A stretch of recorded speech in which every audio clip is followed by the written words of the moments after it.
Argentina বনাম Ecuador ম্যাচের ফলাফল ফাঁস করল জ্যোতিষী বিড়াল।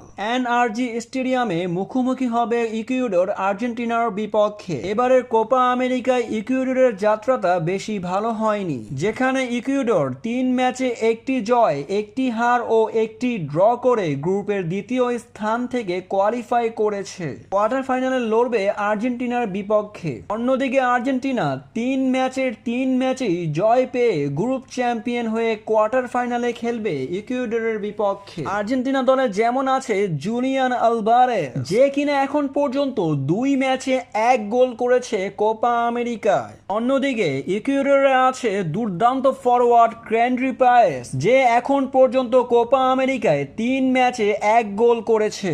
আর্জেন্টিনা বনাম ইকুয়েডর ম্যাচের ফলাফল ফাঁস করে দিল জ্যোতিষী বিড়াল, যেখানে দুই দেশের পতাকা রাখা থাকলে জ্যোতিষী বিড়াল আর্জেন্টিনাকেই বেছে নেয়। ইকুয়েডরকে হারাতে পারলেই আর্জেন্টিনা কোপা আমেরিকায় এবারের সেমিফাইনাল খেলবে। আর্জেন্টিনা দলকে কে কে ভালোবাসেন অবশ্যই কমেন্টে জানাবেন।